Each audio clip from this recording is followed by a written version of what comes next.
اولئک الذین ھدی اللہ فبھداہ مقتدی، یہ وہی لوگ ہیں جن کو اللہ نے ہدایت دی ہے، سو آپ بھی ان کے طریقے پر چلیں۔ یہ کس کو حکم ہو رہا ہے؟ نبی کریم صلی اللہ علیہ وسلم کو۔ یہ وہی لوگ ہیں جن کو اللہ نے ہدایت دی ہے، محبوب آپ بھی انہی کے طریقے پر چلیں۔ کن لوگوں کا ذکر؟ نبیوں کا ذکر ہو رہا ہے نا، پچھلی چند آیات سے نبیوں کا ذکر چل رہا ہے۔ قُلْ لَا أَسْأَلُكُمْ عَلَيْهِ أَجْرًا، آپ کہیے کہ میں اس تبلیغ اسلام پر تم سے کوئی معاوضہ نہیں مانگتا، اس تبلیغ کے پیچھے میں تم سے کوئی معاوضہ نہیں طلب کرتا، اس تبلیغ کے پیچھے۔ ان هو الا ذکر للعالمین، یہ تو صرف تمام جہان والوں کے لیے نصیحت ہے۔ ان هو الا ذکر للعالمین، یہ تو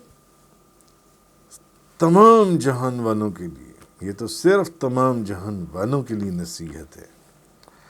امام فخر الدین رازی وہ یہاں کیا فرماتی ہیں؟ وہ فرماتی ہیں امام فخر الدین رازی کہ یہاں پر جو علماء کرام ہیں، مفسرین ہیں، انہوں نے اس سے یہ وہ دلیل لائی ہے، یہ استدلال کی ہے کہ ہمارے رسول نبی کریم صلی اللہ علیہ وسلم تمام انبیاء سے افضل ہیں۔ تو اللہ پاک نے فرمایا یہ وہی لوگ ہیں جن کو اللہ نے ہدایت دی ہے، تو آپ بھی ان کے طریقے پر چلیں۔ کن کے طریقے پر؟ جو کم و بیش 1.25 لاکھ نبی گزر چکے، محبوب آپ بھی ان کے طریقے پر چلیں۔ امام فخر الدین رازی فرماتے ہیں کہ اس آیت سے یہ ثابت ہوا، علماء مفسرین نے یہ استدلال کیا کہ ہمارے رسول جو ہیں یہ تمام انبیاء سے افضل ہیں، ہمارے نبی، کیونکہ جو صفات اور جو کمالات اور جو خصائل اور جو شرف اور جو بزرگی ان نبیوں میں علیحدہ تھی، ان نبیوں میں علیحدہ تھی۔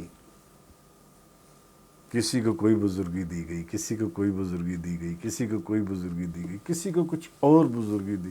کسی کو صبر کا وہ دیا گیا، کسی کو رفتیں دی گئیں، کسی کو زہد دیا گیا، کسی کو تقوی کے اندر کمال دیا گیا، کسی کو کسی چیز کے اندر۔ تو وہ فرماتی ہیں کہ جو صفات اور جو کمالات اور جو شرف اور جو بزرگی اور جو خصائل، جو یعنی کہنے کا مقصد ہے جو معجزات ان نبیوں میں علیحدہ موجود تھے، کسی کے پاس 1، کسی کے پاس 2، کسی کے پاس 3، کسی کے پاس 4۔ مثلا حضرت داؤد اور حضرت سلیمان علیہ السلام نعمت کے اوپر بہت شکر کرنے والے تھے، امام فخر الدین رازی فرما رہی ہیں۔ حضرت ایوب علیہ السلام آزمائشوں کے اوپر صبر کرنے والے تھے، حضرت یوسف علیہ السلام صبر کرنے والے بھی تھے اور شکر کرنے والے بھی تھے، اور موسیٰ علیہ السلام بڑے غالب معجزات لے کر آئے تھے، اور حضرت زکریا اور حضرت یحییٰ اور حضرت عیسیٰ اور حضرت الیاس زہد کے اندر بڑے کمال درجے کے پر فائز تھے، حضرت اسماعیل علیہ السلام آپ کے اوپر ایک صدق غالب تھا، اور حضرت یونس علیہ السلام جن سے وہ اللہ کی بارگاہ میں ہر وقت گڑ گڑا کر دعا کرنے والوں میں سے تھے۔ تو معلوم ہوا، وہ فرماتے ہیں کہ اللہ تعالیٰ نے جن نبیوں کا یہاں ذکر فرمایا ہے ان میں سے ہر ایک کے اوپر شرف اور فضیلت کی کوئی نہ کوئی صفت غالب تھی، ہر نبی کے اوپر۔ تو پھر اللہ نے نبی کریم صلی اللہ علیہ وسلم سیدنا محمد صلی اللہ علیہ وسلم کو یہ حکم دیا کہ آپ ان تمام کی پیروی، آپ ان تمام کی اتباع کریں۔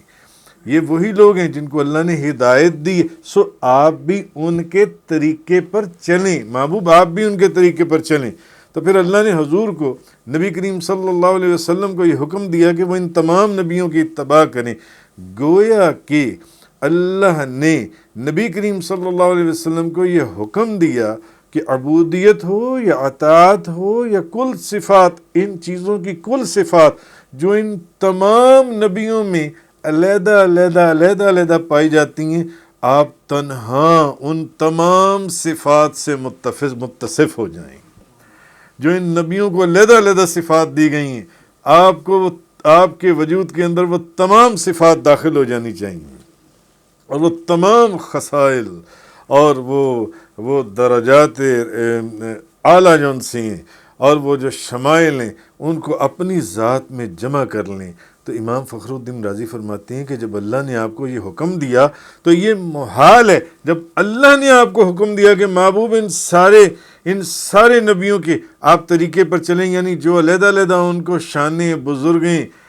بزرگیاں اور کمالات عطا کیے گئے وہ سارے کے سارے آپ کے وجود کے اندر داخل ہو جائیں، وہ سارے کے سارے آپ کے وجود کے اندر شامل ہو جائیں، تو یہ محال ہے جب اللہ نے آپ کو یہ حکم دے دیا کہ آپ ان صفات کمال کے حصول میں کوئی کوتاہی کرتے،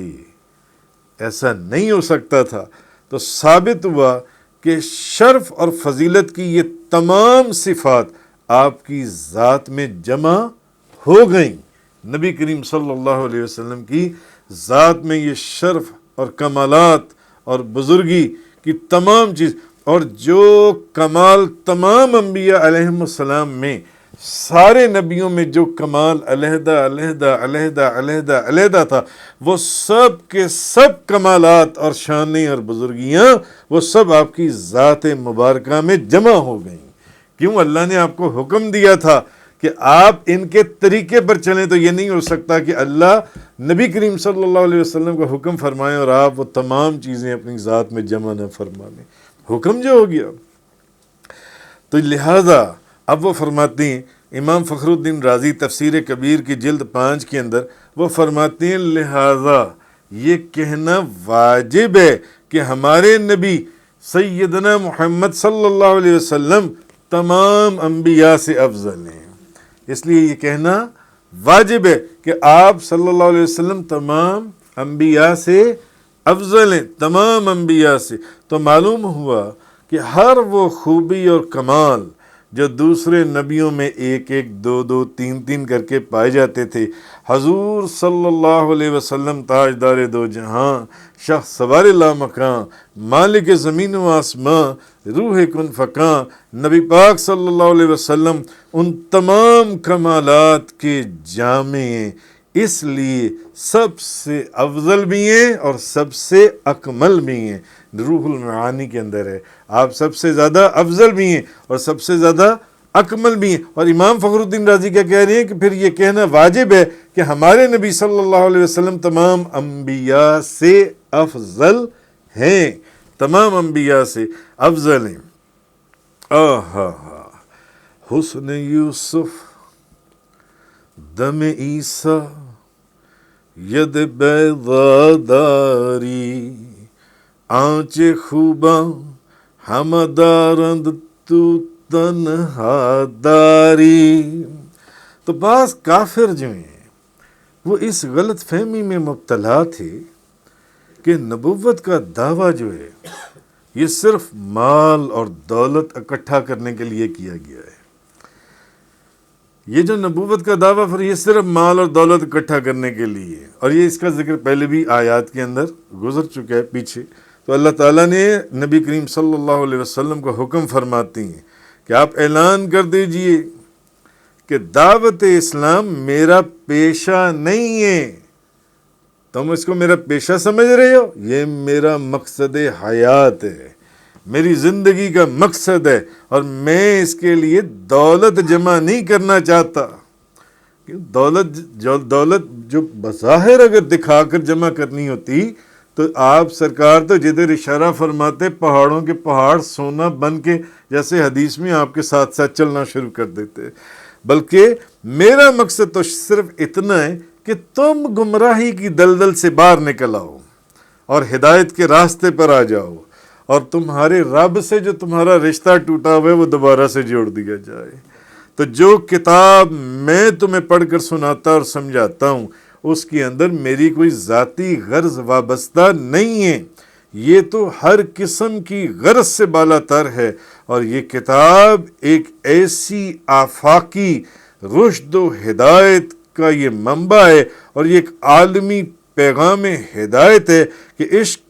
اس چیز کے پیش نظر کسی شخص، کسی قوم اور کسی ملک کی برتری دوسروں پر قائم کرنا نہیں ہے، بلکہ سب کو ایک ہی صف کے اندر کھڑے کر دینا ہے، کہ سب لوگ ایک ہی صف کے اندر کھڑے ہو جائیں اور امن اور سلامتی کی راہ پر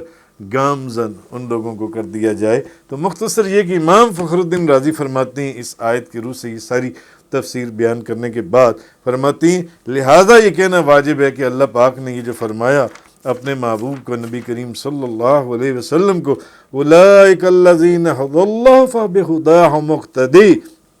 یہ وہی لوگ ہیں جن کو اللہ نے ہدایت دی ہے، سو آپ بھی ان کے طریقے پر چلیں، یعنی ان کو جو جو خصائل، جو جو شمائل، جو جو بزرگیاں، جو جو کمالات ان کو حاصل تھے، آپ یعنی وہ جس طریقے پر بھی چلتے تھے اور پھر جس کمال کے، جو کمال ان کے وجود میں داخل ہو، وہ سارے کے سارے نبیوں کے وہ تمام کمالات آپ کے وجود میں داخل ہو جائیں۔ اور آگے فرما دیجئے قُل لَا أَسْأَلُكُمْ عَلَيْهِ أَجْرًا، آپ کہیے کہ میں اس تبلیغ اسلام پر تم سے کوئی معاوضہ طلب نہیں کرتا، إِنْ هُوَ إِلَّا ذِكْرًا لِلْعَالَمِينَ، یہ تو صرف تمام جہان والوں کے لیے نصیحت ہے۔